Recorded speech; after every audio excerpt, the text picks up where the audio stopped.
At the dawn of time, the universe was born from a massive explosion, creating stars, galaxies, and eventually a small planet we call Earth. Here, life began to blossom from tiny creatures and plants to humans. They built civilizations, sought meaning, and strove to understand the universe. But everything that begins must eventually end. Earth slowly faced destruction, hit by natural disasters. The universe started to contract, returning to the same silence from which it began. And thus, this story ends, leaving space for stories that may come.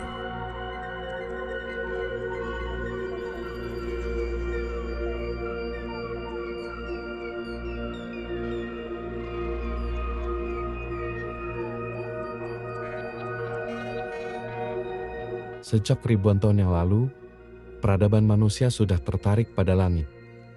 Budaya-budaya besar seperti Mesir, Babilonia, dan Yunani kuno memandang bintang-bintang tidak hanya sebagai elemen estetika, tetapi sebagai sebuah pedoman. Mereka menciptakan kalender yang membantu dalam bercocok tanam, dan melalui pengamatan bintang, mereka mampu mengukur waktu dan musim. Bahkan, bangunan monumental seperti Stonehenge menunjukkan kecermatan dalam menghitung pergerakan matahari. Pada tahap awal ini, manusia menunjukkan bakat luar biasa dalam memahami siklus kosmos.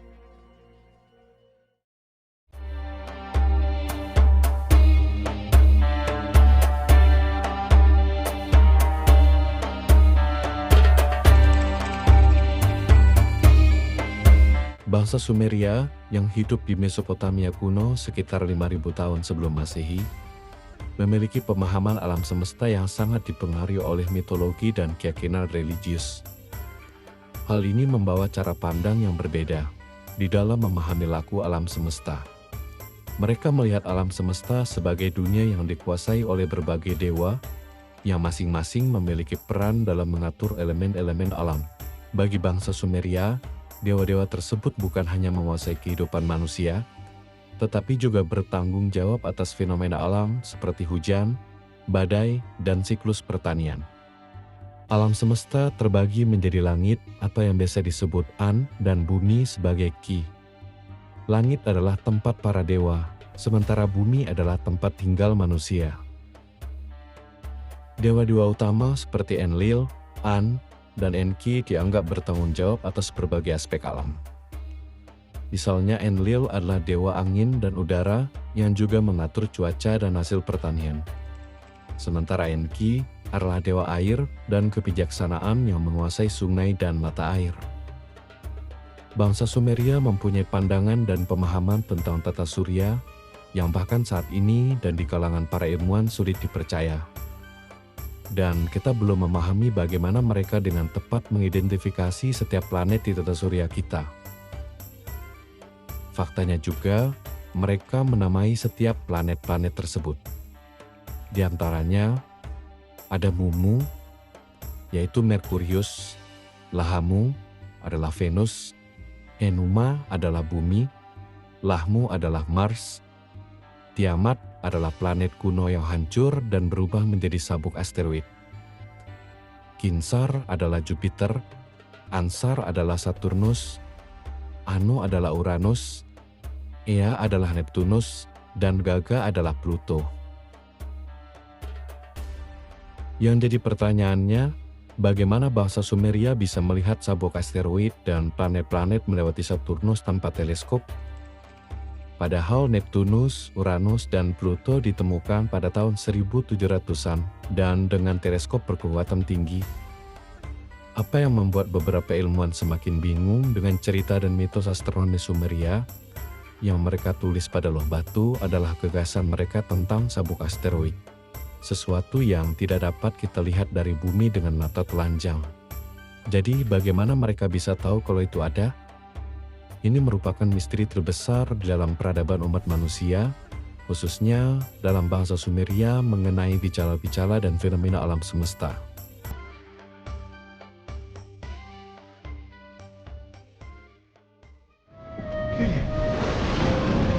They must be. museum.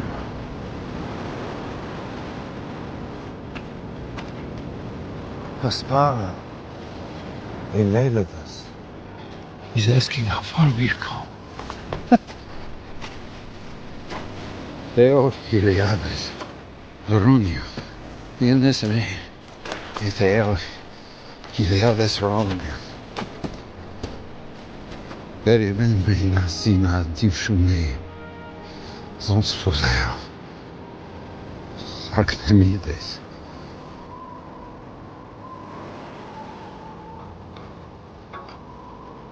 Ay, Ruketa, soy Apantanamoy.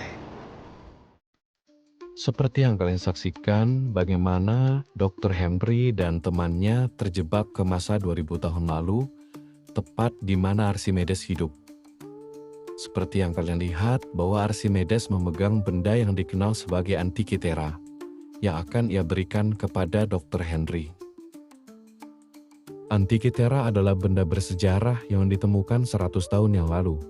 Ia disinyalir sebagai komputer tertua di dunia. Ternyata, benda itu merupakan panduan mempelajari alam semesta. Dengan alat itu, diperkirakan manusia masa lalu bisa memperkirakan posisi benda-benda langit yang dilihat dari bumi. Kini, setelah usaha cermat dengan peralatan yang mutakhir, ilmuwan bisa membaca 3.500 karakter atau 500 kata dari teks penjelasan yang terdapat di dalam mesin berumur sekitar 2100 tahun itu. Huruf-huruf pada mesin Antikythera ukurannya hanya 1,2 mm. Terukir pada bagian dalam dan bisa terlihat dari bagian depan dan belakang mesin. Antikythera sendiri terbungkus dalam kayu dan dioperasikan dengan mengengkolnya. Antikythera sendiri merupakan kalender bulan dan matahari. Dengan Antikythera, orang masa lalu bisa mengetahui posisi matahari dan bulan dalam zodiak, posisi planet-planet di tata surya, dan memprediksi gerhana. Lebih luas, Antikythera juga digunakan untuk mempelajari alam semesta, layaknya sebuah buku astronomi yang kita gunakan saat ini. Beberapa ilmuwan mengatakan kalau mekanisme Antikythera ini diciptakan oleh sekelompok ahli mekanik yang sangat terampil di kota-kota penting seperti Rhodos atau Sirakusa. Beberapa ilmuwan lain mengatakan kalau Archimedes adalah otak di balik mekanisme kompleks ini. Para ilmuwan mengatakan kalau Archimedes adalah orang di balik mekanisme Antikythera, yang didasarkan karena kepopuleran Archimedes itu sendiri. Archimedes adalah seorang ilmuwan, matematikawan, fisikawan, dan insinyur terkenal di zamannya. Archimedes membuat banyak penemuan penting dan menemukan prinsip-prinsip dasar yang mempengaruhi perkembangan matematika, fisika, dan teknik. Archimedes sendiri hidup di zaman Yunani kuno, tepatnya di abad ketiga sebelum Masehi. Ia tinggal di sebuah kota bernama Sarakusa, yang berada di pulau Sisilia, Yunani. Kota tersebut terkenal akan banyaknya para pemikir dan juga matematikawan yang sangat terampil.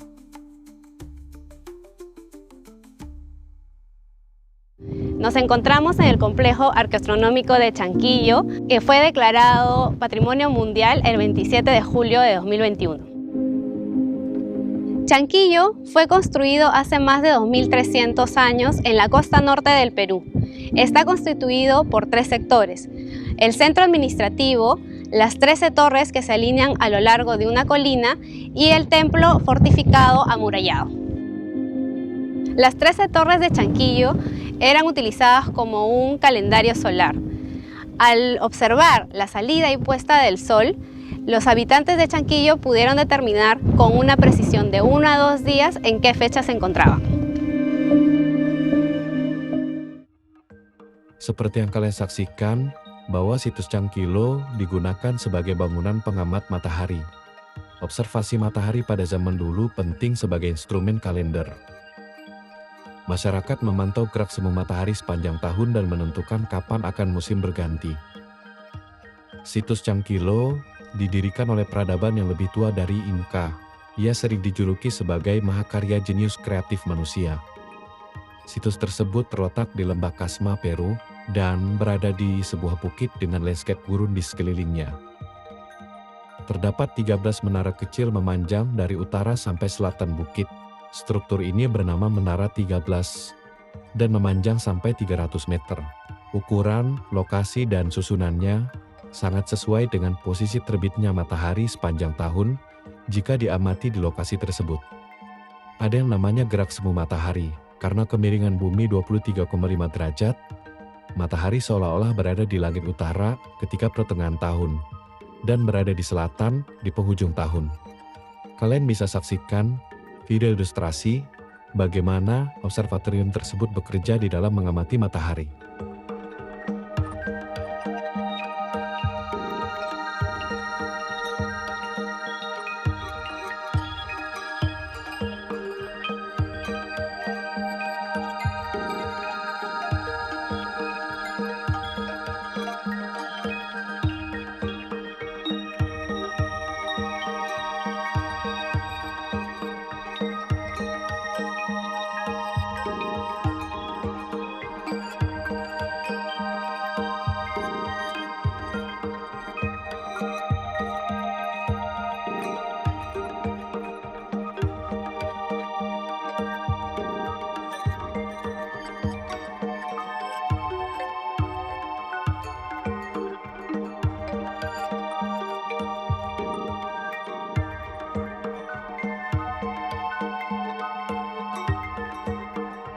Dalam sejarah peradaban umat manusia, ada cukup banyak bukti yang menunjukkan pemahaman dan pemikiran manusia akan alam semesta dan cara kerjanya, dengan berbagai sudut pandang yang unik. Dari peradaban Sumeria, Yunani, hingga di belahan benua Amerika, manusia sejak semula telah berinteraksi dengan kosmos. Tidak hanya sekedar dipahami, tetapi termanifestasi di dalam kehidupan sehari-hari sebagai refleksi dan pedoman hidup. Melahirkan norma-norma sosial, nilai estetika, dan religi. Itulah jejak semesta ribuan tahun lalu yang saat ini masih dapat kita pelajari.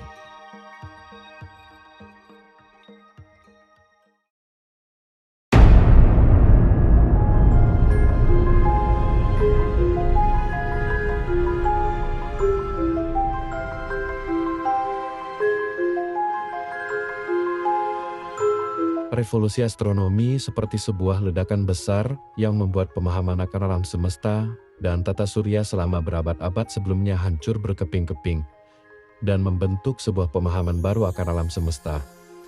Selama berabad-abad, manusia berpegang pada konsep geosentrisme, sebuah pandangan bahwa bumi adalah pusat tata surya. Namun di abad ke-16, Nicolaus Copernicus membawa gagasan yang sangat berani untuk masanya, yaitu heliocentrisme. Teori yang menyatakan bahwa matahari adalah pusat dari tata surya, dan bahwa bumi hanyalah satu dari banyak planet yang mengelilinginya. Heliocentrisme pertama kali dicetuskan oleh ilmuwan Yunani kuno, yaitu Aristarchus dari Samos, pada abad ketiga sebelum Masehi. Namun ide ini tidak diterima luas dan sebagian besar pengetahuan astronomi pada masa itu mengacu pada pandangan geosentris, yang didukung oleh filsuf terkenal seperti Aristoteles dan dikembangkan oleh astronom Ptolemeus. Sistem Ptolemaic ini bertahan selama lebih dari 1000 tahun, terutama didukung oleh Gereja Katolik. Nicolaus Copernicus mempublikasikan karyanya yang berjudul De Revolutionibus Orbium Coelestium, yang menyatakan bahwa matahari adalah pusat tata surya dan planet-planet bergerak dalam orbit melingkar mengelilingi matahari. Ini merupakan awal dari revolusi dalam ilmu pengetahuan yang kemudian dikenal sebagai Copernican Revolution. Setelah Copernicus, beberapa ilmuwan lain memperkuat gagasan heliocentris. Di antaranya adalah Johannes Kepler. Ia menyempurnakan model Copernicus dengan memperkenalkan hukum-hukum pergerakan planet, yang kita kenal sebagai hukum Kepler, yang menunjukkan bahwa orbit planet adalah elips, bukan lingkaran sempurna. Penemuan ini menjelaskan variasi kecepatan planet saat mengorbit matahari dan memperbaiki ketidakakuratan pada model Copernicus sebelumnya. Berikutnya adalah Galileo Galilei. Galileo menemukan bukti pendukung heliocentrisme melalui teleskop yang ia kembangkan, termasuk pengamatan fase-fase Venus dan keberadaan satelit-satelit Jupiter. Bukti ini bertentangan dengan pandangan geosentris, dan menjadi salah satu dasar utama bagi teori heliosentris. Seperti yang kita ketahui, Galileo kemudian mendapatkan sanksi dari Gereja Katolik akibat penemuan dan juga pemikirannya itu. Yang berikut adalah Isaac Newton. Newton kemudian menjelaskan bagaimana gaya gravitasi bekerja antara planet-planet dan matahari, memperkuat model heliosentris dan menjelaskan fenomena gravitasi sebagai gaya tarik-menarik yang menjaga planet tetap berada di orbit mereka mengelilingi matahari. Heliosentrisme mengubah cara manusia memandang alam semesta dengan menempatkan matahari sebagai pusat tata surya.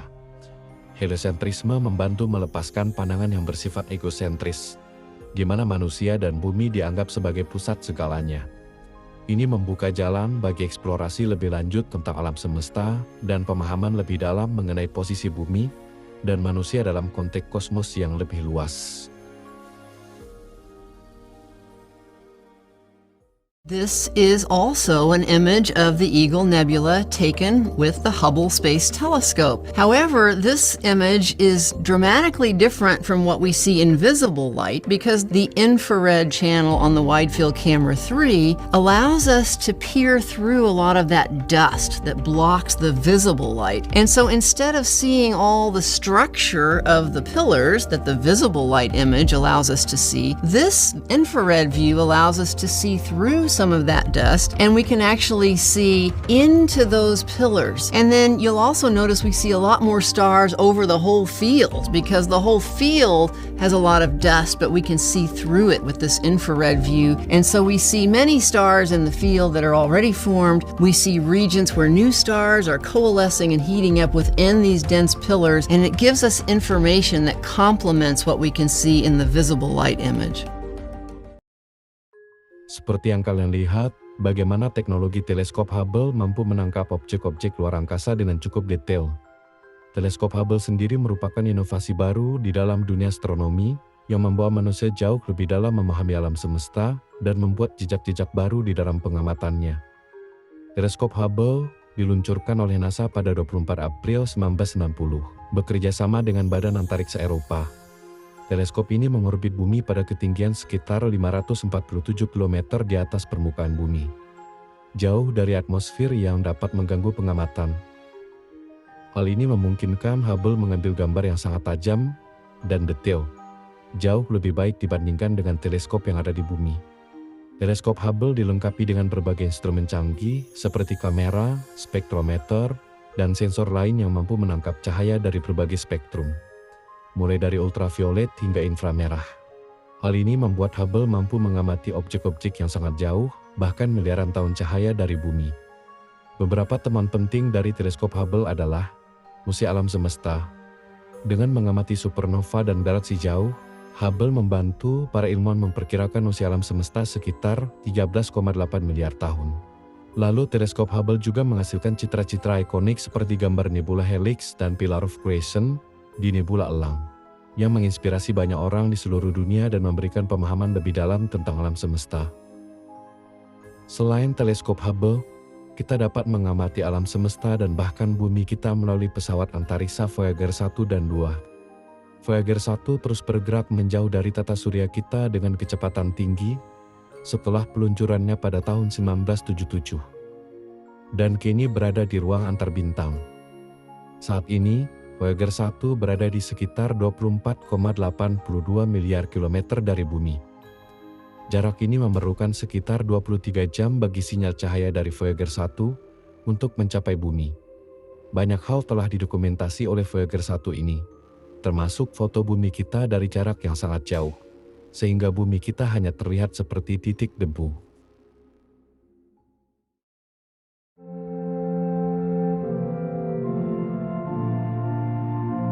Di sini, itulah rumah, itulah kita. Di dalamnya, semua orang yang kita sayangi, orang yang kita cintai, semua orang yang kita kenal, semua orang yang pernah kita dengar tentang setiap manusia, semua orang yang menjalani hidup mereka, semua kegembiraan dan penderitaan, ribuan agama, ideologi dan doktrin ekonomi yang saling bertentangan, semua pemburu dan penjelajah, semua pahlawan dan pengecut, semua pencipta dan perusak peradaban, semua raja dan petani, semua pasangan muda yang saling jatuh cinta, semua ibu dan ayah yang penuh dengan harapan, semua penemu dan penyair, semua agamawan, guru, para politisi yang korup, para superstar, para pemimpin tertinggi, semua orang suci dan pendosa dalam sejarah kita hidup di sana, di sebuah titik yang terbang, tersinar oleh mentari.